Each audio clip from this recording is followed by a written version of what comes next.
Women have been giving birth for centuries, so it's a pretty natural experience, right? Wrong. I'm Stephanie King, professional doula, childbirth educator, and the creator of the My Essential Birth course, the online childbirth education course that's helping women everywhere confidently achieve their best birth. Today's culture would have us think that birth should be treated like an illness or an emergency, and that most of us need other people telling us what's best for our bodies because we aren't the experts.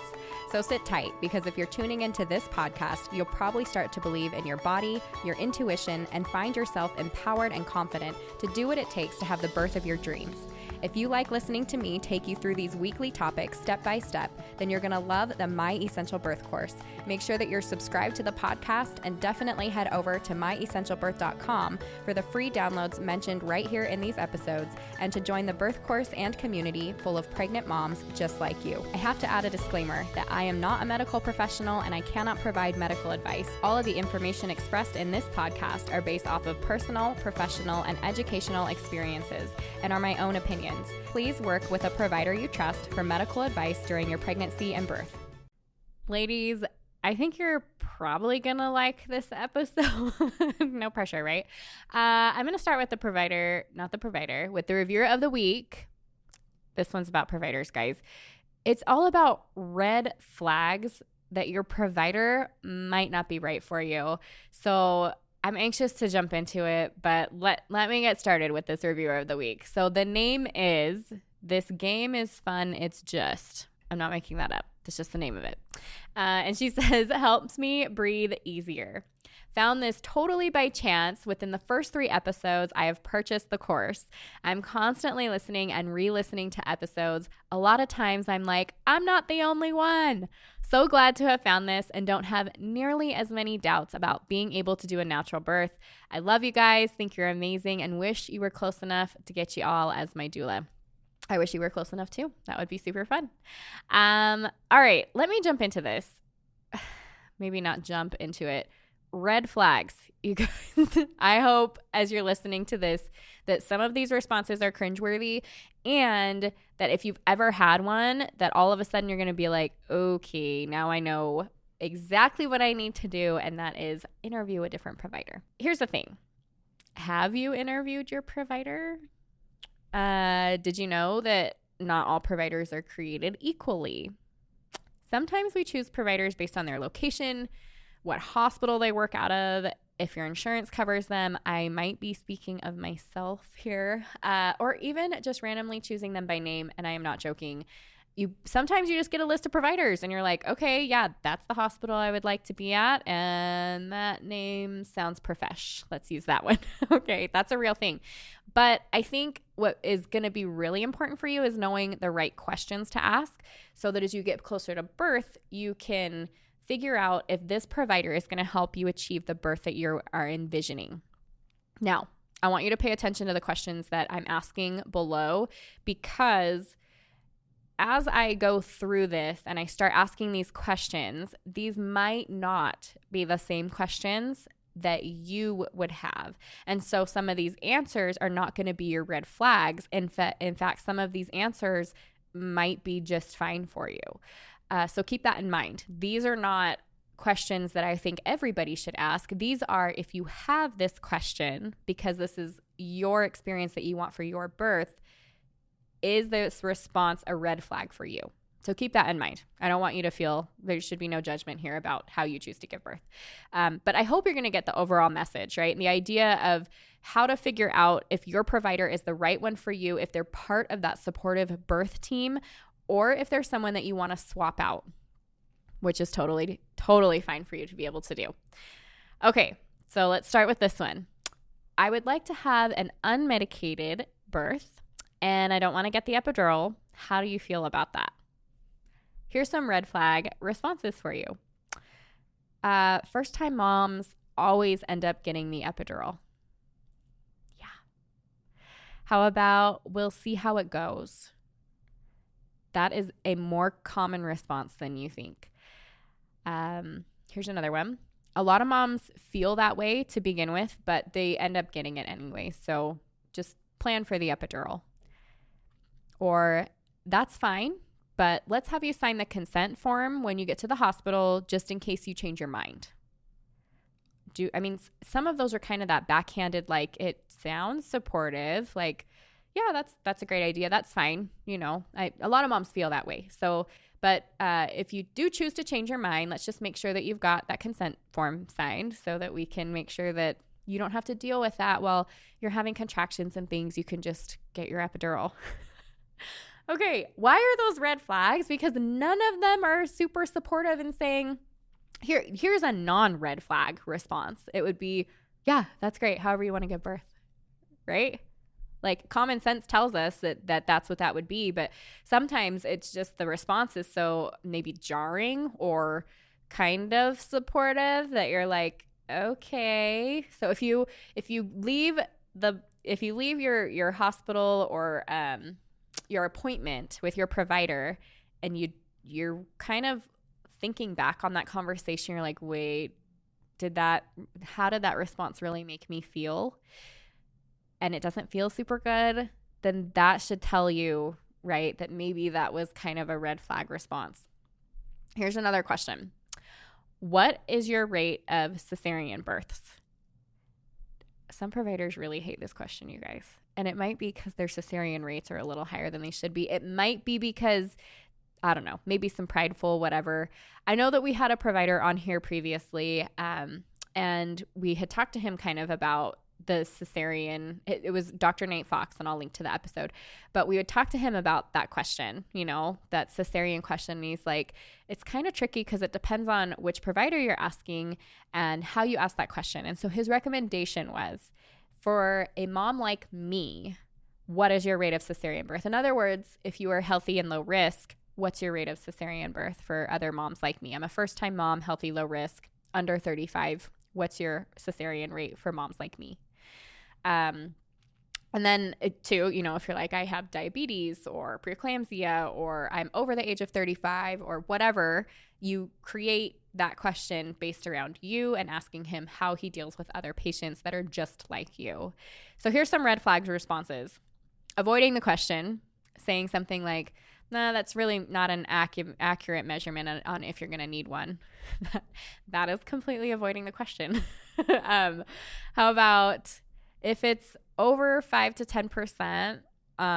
Here's a red flag. Sorry.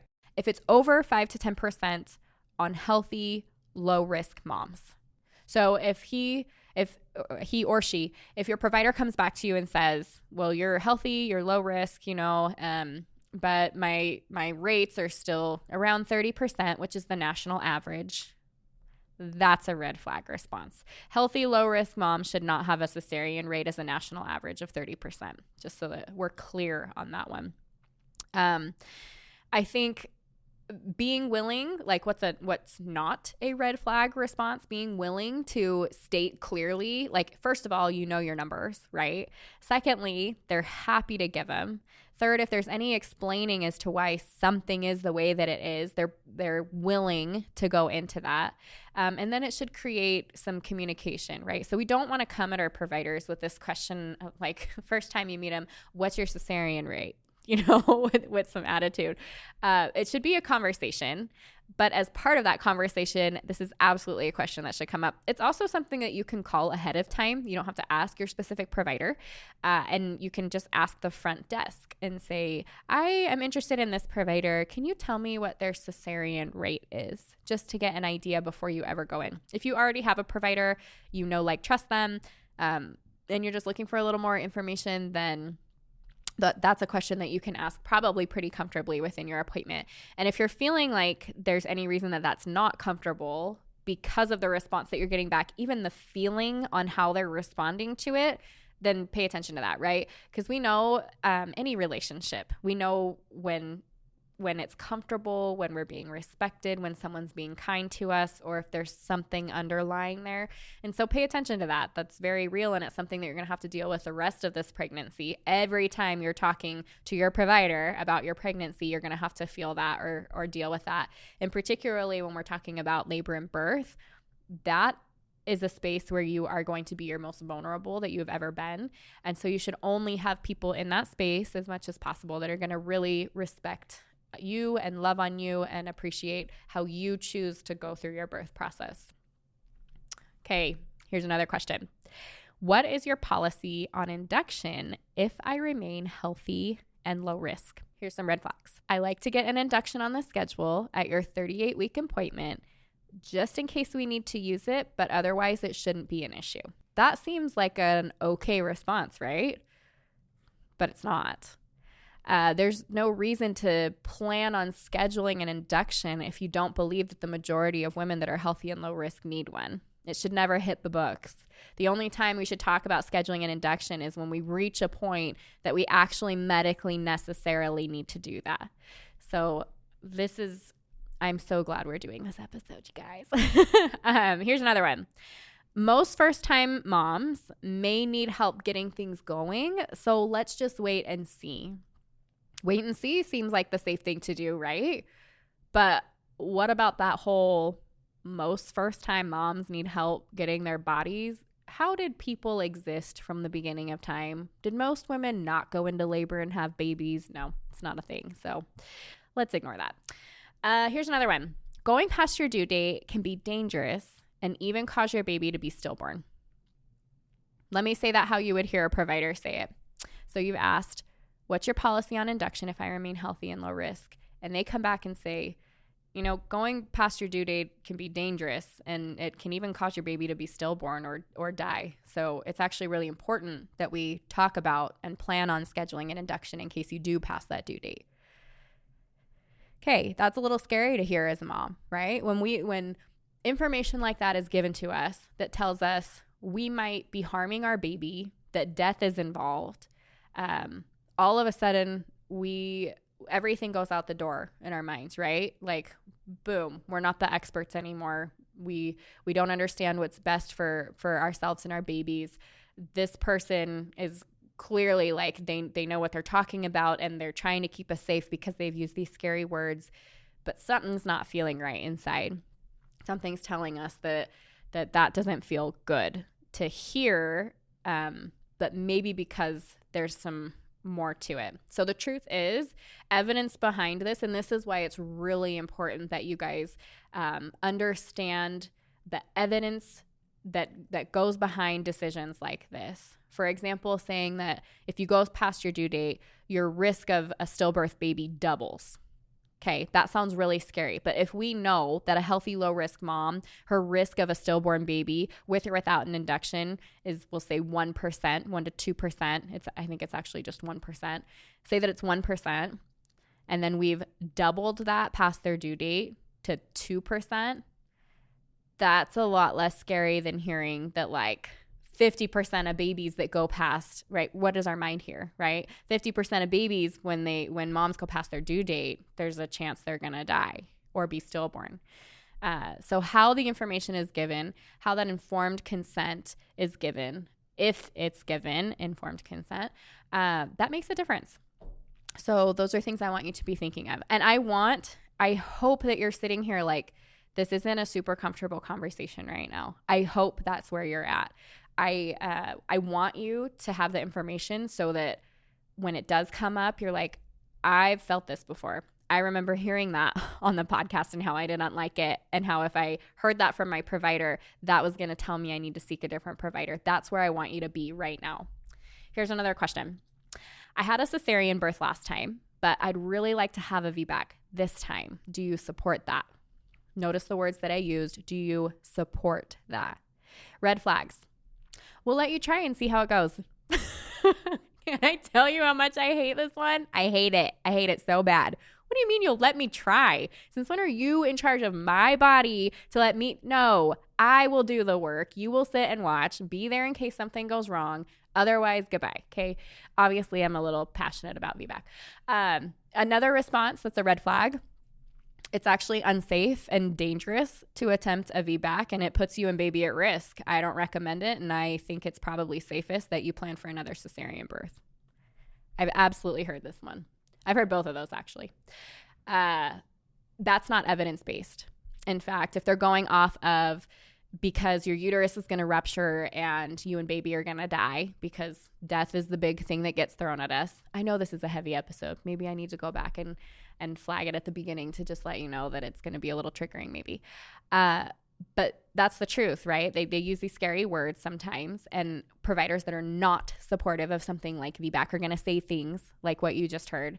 And you're going to have to decide, because once you hear that, right, as a mom, you have to process that. You have to think of that. You have to decide, am I putting my baby in danger? You're the one that holds all the weight for that. And so, if you don't have that knowledge and information and education and know that the evidence actually says it's just as safe for a healthy, low-risk mom to have a VBAC as it is for them to have a vaginal birth, there's just as much risk, then hearing something like this is really jarring. Okay, here's another red flag. You can try for a VBAC, but I'm going to recommend that we induce early to give you the best chance. What? Why would we go for induction? You guys, if you've never had a cesarean, induction is something that can lead to a cesarean. So why would we say this mom had a cesarean, let's make sure that we induce and give her a less chance of being able to have that baby vaginally? That is not an evidence-based practice. I'm sure that I could go off and there'd be a lot more of these, but I want to give you an idea of what this looks like coming from a provider. So things that tell you that somebody is VBAC supportive is when they say something like, absolutely, there's no reason you shouldn't do that. It's actually safer for mom and baby for you to aim for a VBAC, and I'm here to support you doing that. That's what supportive looks like. If it doesn't look and sound like that, find someone that is. It'll change your entire experience. You'll be grateful you did, 100%. Okay, next question. My 20-week anatomy scan shows my baby measuring big. What does that mean? Red flag. It means we need to move your due date up a couple of weeks. Meaning, if your due date was May 12th, now it's May 5th, or now it's May 1st. And why does that matter? Because all of a sudden, your 40-week mark has moved 2 weeks earlier to a 38-week mark. And so if they're saying you're 40 weeks when you would have been 38 weeks, then when you go over that 40-week due date, they're going to start pushing induction. Particularly when you hit 41 weeks, they're going to want to push induction. If you don't know that your anatomy scan at 20 weeks is not an accurate measurement of how big your baby is or how far along you are, you don't know to push back on that. You don't know that's not evidence-based. But if you do know that the best, most accurate way to measure that aside from knowing your menstrual cycle and ovulation dates, which are going to give you the most accurate if you absolutely know that, without knowing that, if you don't know that an ultrasound between 11 to 14 weeks is the most accurate measurement for your baby, and that after that, it can actually be dangerous to move that due date, then you're going to say, oh, shoot, my baby's coming a little early. And then when you hit that 38 weeks, which you're now told is your 40 weeks, you're going to be just as nervous as that provider that baby's not here and what's going on. Okay, another red flag for that anatomy scan. We'll need to watch and wait and see if we should schedule an induction, right? Wait and see sounds safe. That sounds like a good plan. If the wait and see is coming from an anatomy scan showing a bigger baby and that's all you're going off of, if that's the only thing, that's not evidence-based. That's actually a red flag. Okay, here's another one. Shoulder dystocia is a problem with bigger babies, so we may need to induce, but we'll wait and watch. That's true when you have a rather large baby that shoulder dystocia might possibly be an issue. First of all, big babies don't mean you're going to have shoulder dystocia. Big babies don't mean a mom can't vaginally birth her baby. Look it up. Women give birth to 8, 9, 10, 12-pound babies vaginally without complication. So that is not an evidence-based reason alone off of a 20-week anatomy scan to talk about shoulder dystocia, scare a mom, and talk about induction or induce. Again, I hope you're a little uncomfortable. Also, I love you guys. Keep listening. Okay, let's go into our next question. What if I feel like you guys aren't going to like me after this episode. Just hang in there. I am doing this because I love you. So hang in there. I wish there were people in front of me and I could gauge like how you guys are feeling off of this right now.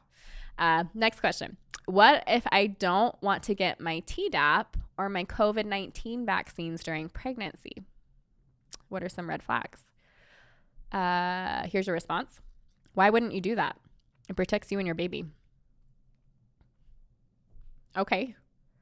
That could totally be true. That could also be that person's opinion. I have every right to what goes into my body and to make those decisions for myself and my baby. Maybe you have whatever reason. You don't need to have any specific reason, but maybe you have a very specific reason as to why you're not planning to get those. But that's not a supportive response. Another one, that's your choice, but it can really harm your baby. That's another one where the fear-mongering. Informed consent is one thing. Pushing the fear behind it is another. Telling a mom she's going to hurt herself or her baby because of a decision that she's made that she has every right to choose is not okay. That's not an evidence-based response. If he or she believes that, that's fine. Providing information, like a good response would be, here's the information I have from the CDC. I'm going to give you these pamphlets so that you can read up on it. If you have any questions, let me know. It's absolutely your choice. I do recommend that moms receive them, but I respect whatever you decide to choose. That is a supportive response. Another not supportive response. You should at least vaccinate your baby and ask others to be vaccinated. Okay, how does that feel hearing that? Like, if that's your choice, okay, like, what are you going to say to that? Like, that opinion or how they're feeling about it. Maybe they've got, maybe they had somebody that died from not vaccinating or whatever. Like, they're, emotions both ways, but that's not evidence-based informed consent. And that's what we're going for here. I want to scoot back just a sec, because for the 20-week anatomy scan, I didn't tell you what a good response would be. So if your anatomy scan shows your baby's measuring big and you're asking, what does that mean? A non-red flag response just means your baby's measuring big. Ultrasounds can actually be off a pounder or so, give or take. We don't see any other reason for there any other issues for us to be talking about anymore. But if we see something or we have any other concerns, we'll let you know. That's an appropriate response. Sorry, I had to go back. Okay, here's another question. I'm making my birth plan, and I'd like to go over some of the things I have on here. Red flag. We actually don't accept birth plans here. It just makes it harder for everyone because it never goes as planned. And that might be true. Okay. Birth is one of those random things. Like, there's kind of this joke of like the birth fairy, right? Like, comes in and like messes everything up. You never know what you're going to get. That's true that things don't necessarily always go as planned. But I mean, couldn't that be said about anything? Couldn't that be said about life, your job, your home, your kids? Like, so let's not have a plan. Like, there's an earthquake coming and we know we probably should have tied down this stuff and, had extra water and food, but things don't go as planned. So we didn't do that. That's the dumbest thing. Anyways, if you're here and listening, you know that there are things that you are in control of, and absolutely you can have a plan or a map. And even if maybe you don't write it and send it to this person, like, you can still, it is so smart to plan. Of course you're going to have a plan. I hope the doctor has a plan, right? Everyone should have a plan. So that was a red flag. How about you can, but some things are non-negotiable? Well, okay. Maybe that sounds like a not super awful thing. Like, okay, like at least I'll get some of these things, right? But who comes at you and says some of these things are non-negotiable as the response? Like, maybe there are some things that a provider is feeling like, this is how I practice, this is what I do, but how are they responding to you? It makes a difference. And another one, I can't really control the birth, so you can plan, but just don't count on it going that way. So kind of that, like, I don't know if cocky, prideful, you know what I'm talking about though, if you've had it, where it comes back at you and you're like that's out of my control, but sure, like, do what you want if it makes you happy. Like, does that make you feel good? Does that make you feel supportive? That's not a supportive response. A supportive response would be something like, yeah, we take those all the time. Let me take a look at it. Do you have any questions? Make sure that the nurse has a copy, and we'll make sure that we do as best as we can, sticking to that plan, all things provided or considered. So those are the differences. And if you're with somebody where you're getting kind of some of this pushback and you interview someone, I see this happen all the time. It's my favorite thing. And you interview someone that all of a sudden that person is supportive. You're like, whoa, I didn't know that could exist. I assumed everybody was going to be like this, or I didn't realize I could have this kind of support, like just leave the office feeling not scared or anxious or heavy. It makes a huge difference. All right, just a couple more, you guys. How about, I'd like to have a doula at my birth. How do you feel about doulas? Red flags. We don't work with doulas. We've had some bad experience and we think it's probably best to not have them in the room. That makes me more concerned, not about the experience that they've had with doulas being inappropriate, but about what they're offering or recommending that doulas are giving moms a little more information on, and that they're not going along with it. To give you an example, and this isn't a doula thing, but I remember talking with a childbirth educator that works in a hospital setting. She does the childbirth education in the hospital setting. She was talking about some of the different options that moms have, whether that's delayed cord clamping or no episiotomy or whatever that looks like. And she actually had a provider come to her and say, you need to stop teaching that. That's not how I practice, and I'm tired of women asking for it. These are real things. So if you don't have a supportive provider, they would say something like, sorry, I don't want doulas in my area. I'm going to practice how I'm going to practice, and I don't really want you pushing me back on that. Obviously, they're not going to say it like that, but that's really what the underlying cause is there. Here's another one. I think they're probably a waste of money, but it's your choice. Ooh, someone doesn't like doulas. So that's another one. How about, as long as they don't get confrontational and give opposite advice from what I'm recommending, then yeah, it's fine. Same thing. All of those tell me that this provider or these providers, depending on how they're responding, have an issue with doulas because they want to practice a certain way, and doulas are making it so that they have to offer things that maybe they don't feel like offering.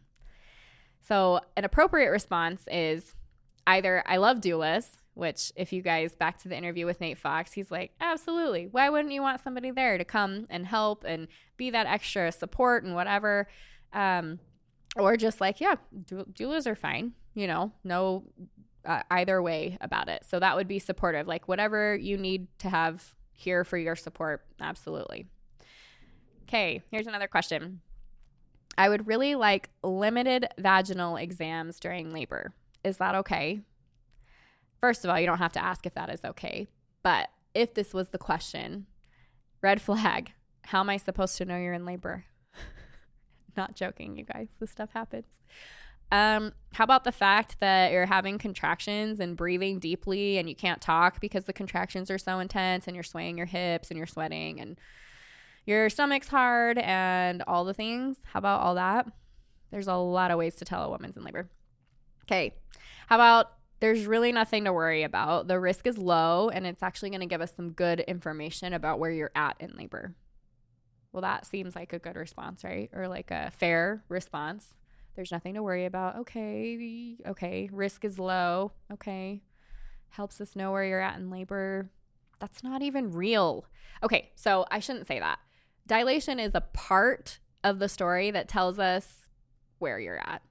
But you want to know what tells us even more where you're at is your attitude, your body language, if you're able to talk during contractions, if you're excited and anxious and ready to get things going, or if you are so focused that you're having to breathe and close your eyes and you need it to be quiet and you need people touching you, you need that hands-on support.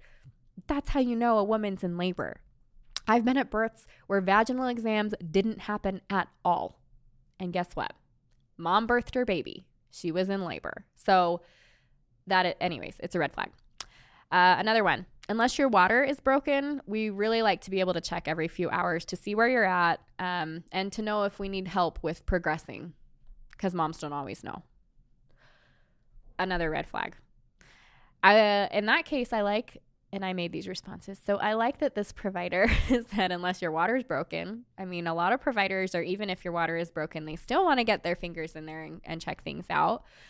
But I mean, you've maybe heard me talk about this. You can be 4 centimeters for 6 hours and then all of a sudden jump to 8 or 9 centimeters or be complete in like 10 minutes. So the duration, that's actually really troubling. If they're saying we need to check every couple hours so we can decide what we've got to do, that's not accurate.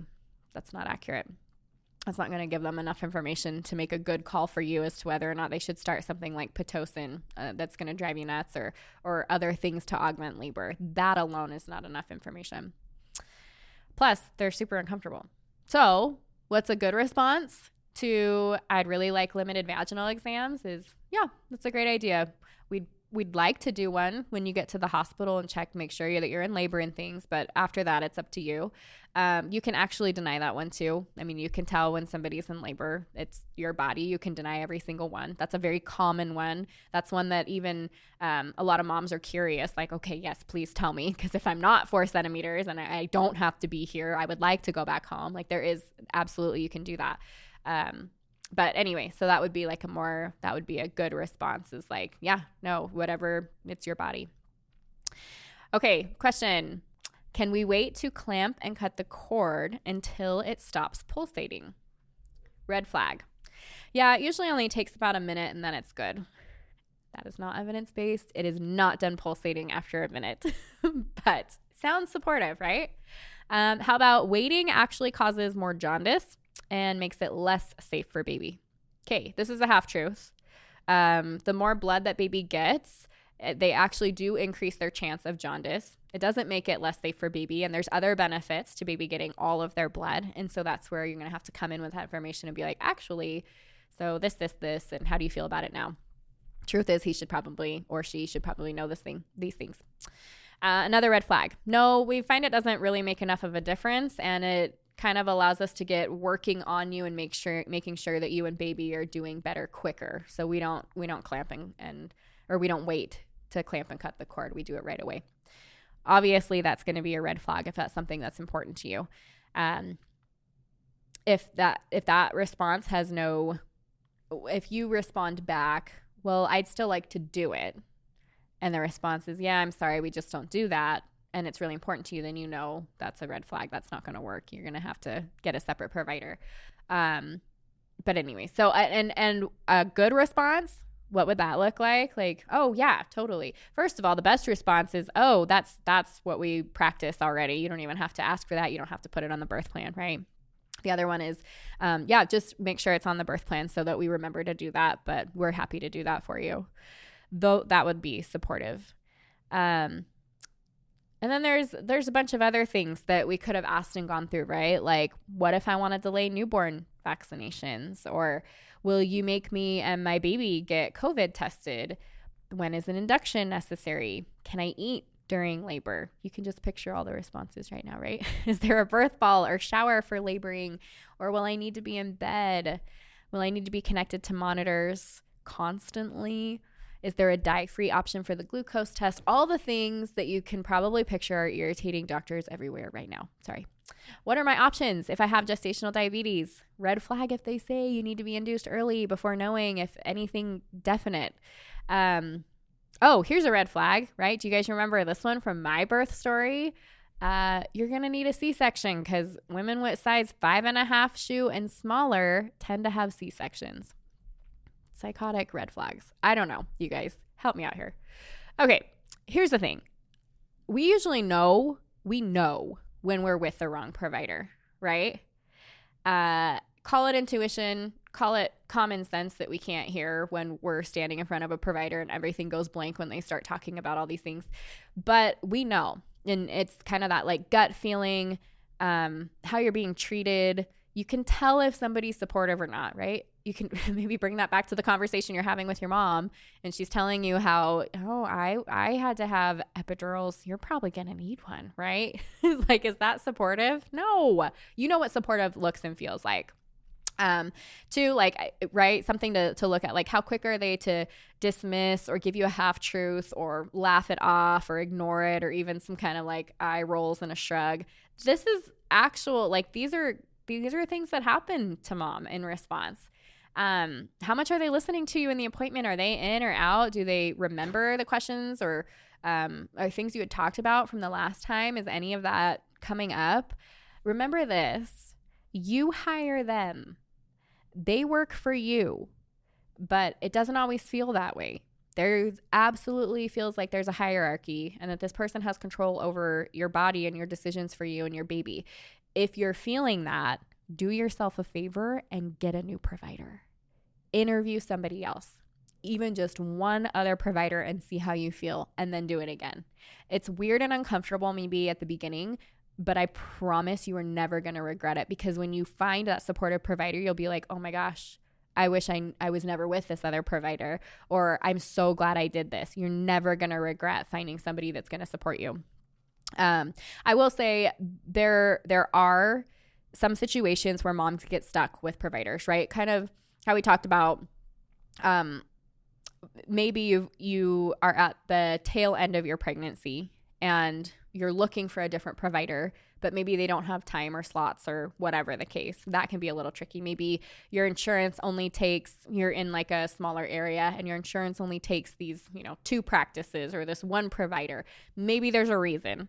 It doesn't mean that you're going to have an awful experience, but I think it's really important that you have those conversations, figure out what the red flags are so that you can go back and decide, this is what I'm going to have to fight for, what is very important to me that I'm willing to fight for.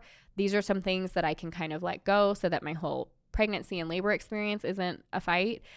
But then to educating and getting your partner on board and doula or whoever you have with you to make sure that you have a couple people there that can help you voice what matters to you and advocate for yourself. That's what's going to matter if you end up in that situation. So I want to leave you with just some quick tips, good advice for making sure that you get a good provider, right? So I want you to research your providers early. This is something where you ask around friends, family, whatever birth group you might be a part of. If there are local doulas or childbirth educators and you know what kind of birth you're looking for, who are those best people? Do your research early, because it's easier to find one, initially than having to change. It's always going to be easier. I would say trust your gut. Don't be scared to say no or to disagree. It's your birth. It's your body. You have the opportunity and ability to do that. Know that you have options and know what they are, right? That's, like I said, take a good birth course. And then reach out when you have questions. You guys, I'm here.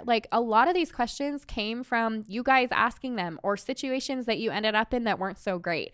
I'm taking that because I know that you guys are running up against these issues. I know that.